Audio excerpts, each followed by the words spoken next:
So today we are recognizing Edward Huey and Chris Vasquez for rendering assistance to someone who suffered an acute asthma attack while out at our landfill. So as you can tell, these gentlemen are from our solid waste department.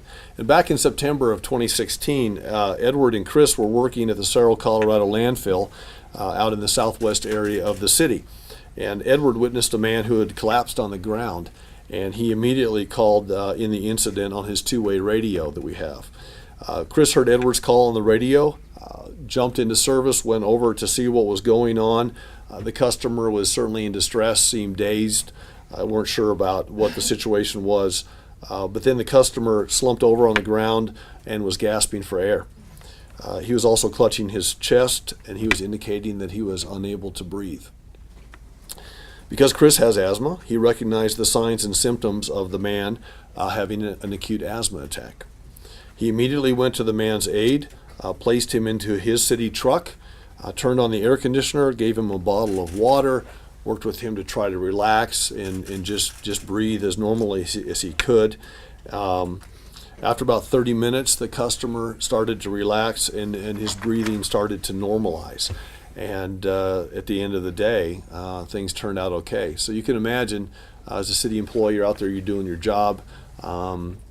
We have, constant customer contacts. I don't know, we have 6,000 employees times 365 days times a city of 600,000 people and a 1 million person metro. You can imagine how many times that our city employees come in contact with our community that they serve. In this case, Edward and Chris were there when somebody needed it. And I'm sure this individual is very, very grateful for the time that you took, and you didn't have to do that, and you did, and so that's why you're this week's Employee of the Week, and we appreciate you being here. We've got James Mora, who is our Associate Director of the department, is going to give a few comments, and then we've got a couple of awards for you gentlemen as well. Sir. Good morning. We have a great team of people at the Solid Waste Department who exemplify the city goals to serve its citizens. And I just want to put things into perspective on this day that this happened. We have about 300 to 400 loads of garbage going into the city of Albuquerque landfill, about 4 million pounds a day what we collect. So if you get up on the face of the landfill, it's just everything's going on, commotion, and these two gentlemen are in charge of everything. They're in charge of the safety of our trucks, our drivers, and public. So for them to actually see this individual going through this distress, get everything calmed down, address the situation is just amazing on what you did. You saved this individual's life, getting him knowing what to do. I have asthma, and when I have an attack and I'm amongst people, it makes me feel better. But this gentleman was sitting at a landfill, nobody around, so I could just imagine what he was going through. So again, thank you so much for what you've done for the city of Albuquerque, and it's a great day at the Solid Waste Department. Yeah. Thank you, my friend. There you go. So for each of these gentlemen, we have our Employee of the Week mug, so you can stay caffeinated. And we also, for each of you, will have an Employee of the Week certificate. And this is Chris's, and it reads, this is awarded to Chris Vasquez from the Solid Waste Department on behalf of the entire city of Albuquerque. Richard J. Berry, Mayor of the city, thank you for your public service and your dedication. Your actions exceeded the call of duty and went beyond normal expectations. For the entire week of February 20th, you were entitled to all privileges set forth by the Office of the Mayor as Employee of the Week. That means a parking spot up front. You know yes. that, right? Yeah. And then we have also a letter for your personnel file. So, with gratitude, we say thank you both of these gentlemen for what you do every day. We appreciate you. And let me just tell you let me just brag on this department too a little bit. I'm in my 7th year as mayor. We have a little less than a year left. And we have 6,000 dedicated employees that go out there and do great work every day. And what you try to do as a mayor is make sure that you give the tools and the resources to great people to do great work. This particular department, when in our first or second year in office, we added a couple of dollars to the solid waste fees at the city. And that was for the purposes of recapitalizing the fleet at solid waste. I mean, we had trucks where the wheels were falling off. They were leaking hydraulic fluid. We lost so much time because, we're holding these trucks together with baling wire and duct tape, it seemed like, in some cases. So we've made some investments in this department, massive investments. You see a lot of new trucks on the road. We're teaching entrepreneurship at the solid waste department. And if you went down to that department today, you're going to see the same dedicated people that were there before. But somebody the other day came up and said, some of these folks at solid waste are waxing their own trucks now because they want to look better than UPS on the road and FedEx on the road. So there's an esprit de corps at this department, and it's dedication like this, and it's people that come to work every single day that make this happen. So this is one of those departments I'm incredibly proud of as a mayor, because they just really have stepped it up in a big way, and you can see why with this kind of leadership. So, gentlemen, thank you. Appreciate you. Yeah. Today we're recognizing Sergeant Michael Broadbeck and Community Service Aide Sandy Pino, Officer Ralph Rodriguez, and Officer Casey, Schultz, for working with the community to address and help resolve recent break-ins in an Albuquerque neighborhood. Families in an Albuquerque neighborhood were very concerned about a streak of break-ins and attempted break-ins taking place in their area. The families got in touch with Pino, a community service aide with crime prevention, to set up a meeting with the officer from the Southeast Police Substation to discuss some of the community's growing concerns about activity in their area. Off script a little bit, this is how we do it right. We do it right when the community reaches out to PD. PD sits down with the community and solves problems. So Pino, Sergeant Broadbeck, Officer Rodriguez, and Officer Schultz set up a meeting to answer questions and possible concerns from community members. At the meeting, the neighborhood expressed their worry about needles being left in front and backyards in the houses in the neighborhood, people sleeping in backyards in one of the neighbors' houses, and then also increased traffic in the area. So, something to work on for sure. Officers took the time to patiently listen to the residents. They enacted a plan to proactively address the problem. The officers also implemented close proactive patrols to further address the neighborhood concerns, because so much of what we do in policing anymore is a problem, they call it POP, problem-oriented policing. Go where the problems are, attack them at the root cause. And the police department's employees' professionalism, attention to detail, and compassion helped these families, number one, feel safe in their neighborhood, empowered them to look out for their fellow neighbors, which is also something that we need our neighbors and friends to do, also while having an open line of communication with their police officers. And that's what community policing is all about, is having that open line of communication with your officers so that you can express questions, concerns. Officers can talk to their neighborhoods about concerns that they have about what's happening in the neighborhoods. They can talk to families about what's going on. And when you have dedicated police officers out in the community, and the community feels like they have the ability to reach out to their officers, that's when good things happen. And that's why Sergeant Broadbeck, Community Service Aide Pino, Officer Rodriguez, and Officer Schultz are being chosen as this week's Friday's Heroes.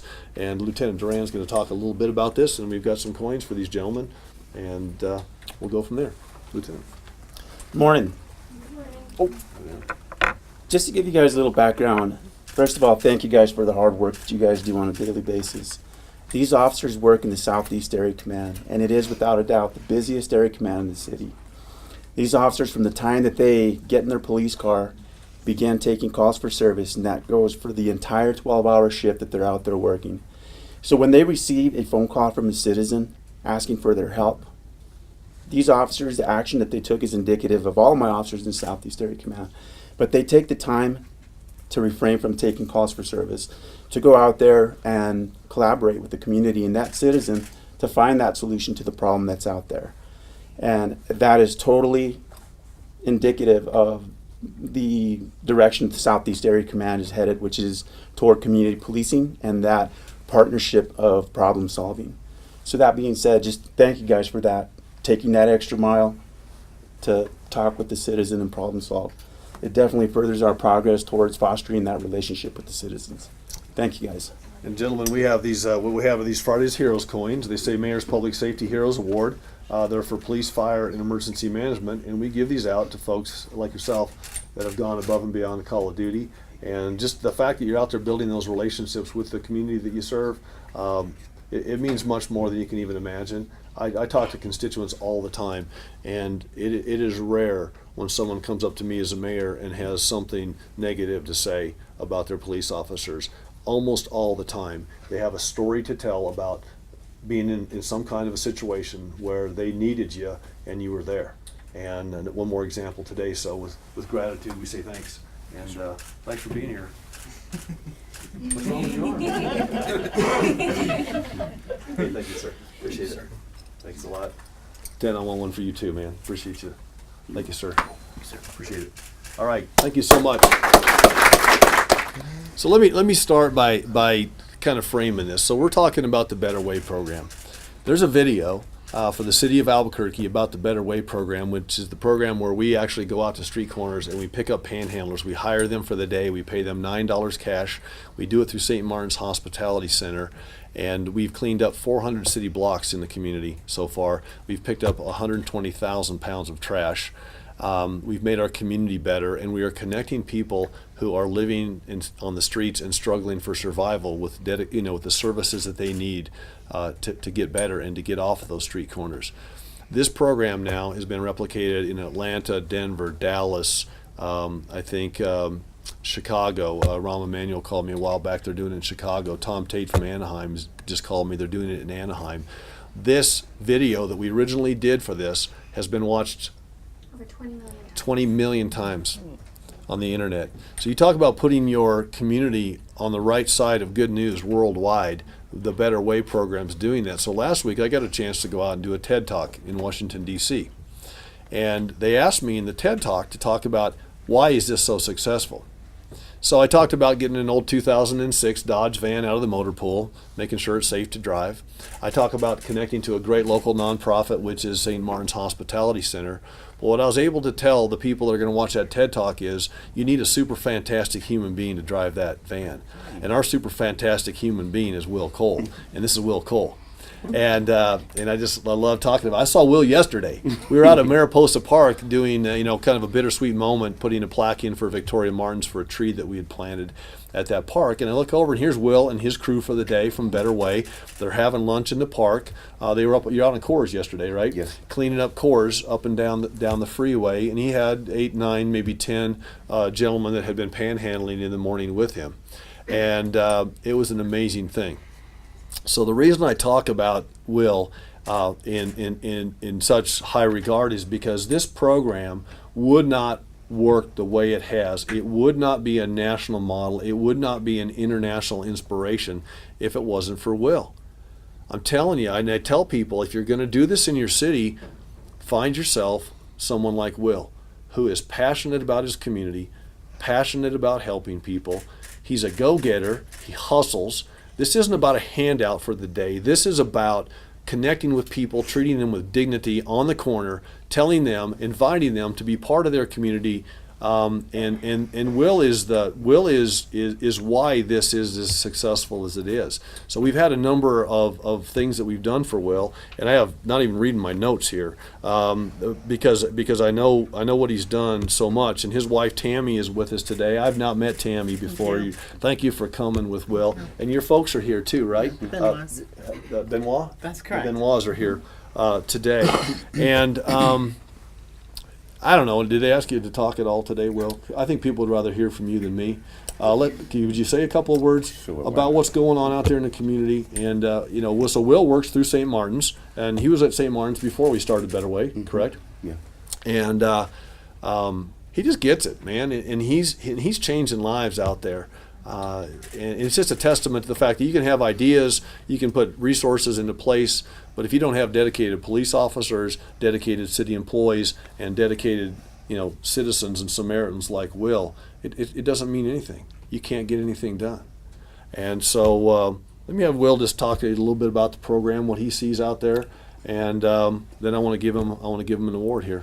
So Will, appreciate you so much, man. Thank you. Love you. No problem. I'm glad to be involved with the Better Way program. We're giving people chances that they usually don't get. People are stereotyped, and sometimes people kind of shy away from certain groups. We're able to hook people up with services that they may not have been, they may have not known that were available, and we put them through stuff, and once they get through the program and get it completed, it's good to see people come back and tell me where they've gone from where we started until where they are now. And I just appreciate the mayor, St. Martin's, Solid Waste, and everyone involved. And I just want to say thank you for giving me the opportunity to do this program. Thank you very much. Yeah, man, that's awesome. Because Will is so good with the participants in this program, we now have we've had about 1,700 day jobs through this program. You know, so with 400 city blocks, 120,000 pounds of trash, but that happened through 1,700 days of people having a job for the day. St. Martin's pays them $9 cash. They feed them lunch. They go back to St. Martin's at the end of the day. They connect them with services. We've had over 215 people through this program now connected with some type of an opportunity to get into permanent employment. 20 of the individuals that Will has worked with have been placed into permanent housing. Over 150 individuals that Will's worked with every day have been placed into some kind of mental health or substance abuse counseling services. And that's because they trust Will. I mean, I just used to see these guys yesterday. I mean, they just, this is a hard day's work. Like I said, this isn't a handout. This is, instead of standing on a street corner, Will talks folks into getting out there and doing a hard day's work in the sun. And man, the dignity that goes with that, I could sit here for another hour and a half talking about Will. But we just appreciate it. And Tammy, it's awesome to meet you. Thank you. So we have a Good Samaritan Award. Which reads as follows, Will. It says, on behalf of the entire city of Albuquerque, I, Richard Berry, Mayor of the city of Albuquerque, thank you for your dedication to the citizens of our community. You have been granted this award because you have displayed an extraordinary level of care and compassion for your fellow neighbors. And so we have that award for you, but we also have dinner and a movie for you and Tammy. So get out there and have a date night, man. Enjoy yourselves. You deserve it. Thank you. Thanks for loaning Will to us. We appreciate it very much. I think I know you probably need some caffeine out there as well. Yeah. I'm going to have Greg come up and talk. I'm sorry, Greg, I kind of ranted and raved here a little bit, but Greg Morris is the executive director of St. Martin's Hospitality Center.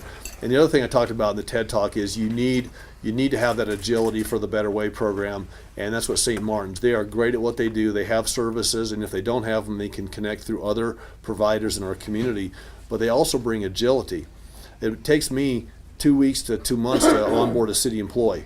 Could you imagine if Will went out there in the morning and said, hey, listen, instead of panhandling, would you like to work for the day? And they said yes, and Will said, great, I'll be back in 6 weeks to pick you up. That's not going to be a great scenario. So St. Martin's provides that agility for the day, and they started this with $50,000. I mean, we bootstrapped this thing, man, and it was great. So, Greg, you want to, I sing your song all day too. But. Sure. Yeah. Well, first of all, I just want to just acknowledge how happy that we are at St. Martin's for Will, and how lucky we are to have him. We have cities from all over the country that have come, mayor-elects that have come from other parts of the country, and we're very quick to tell them, you can't have Will. He's not negotiable. But this man is extraordinarily humble. He brings a dynamic to the job every single day. He commands respect from the least to the greatest, and we are fortunate to have him. I told the staff at St. Martin's, because in December we acknowledged Will and gave him our Employee of the Year award. And you think about this, between the mayor and Vicky, we created this job description. If you think about it, it has never existed in United States history, right? And so sometimes serendipity happens, and someone is in the right place at the right time, and that was what happened with Will. He was right there. But when I gave the award to Will, the St. Martin's Award, Employee of the Year, I just let everyone know, Will is driving this van. So just picture this for a minute. He's driving the van. He's got a reporter from the New York Times sitting in the passenger side, or it could be a reporter from PBS. This or week the was CNN, yeah. Or this week it was CNN, and right? Our local media's done a wonderful job too with that. Exactly. So he's got some reporter or dignitary, right, mayor-elect in the passenger side. Behind him, in the rearview mirror, is 10 to 12 people that may or may not know each other, that have been literally picked up on the streets of Albuquerque, and so this is the ultimate in multitasking. And as he's able to carry on a meaningful conversation with whoever's in the front seat, talking to them about the Better Way initiative, minding the folks in the back, he's also dragging a porta potty right behind the van, driving down the freeway. So I just want to say this award could not be more perfect and apropos. So thank you. Hey, way to go, Yeah. man. Appreciate you. Kevin, thank you.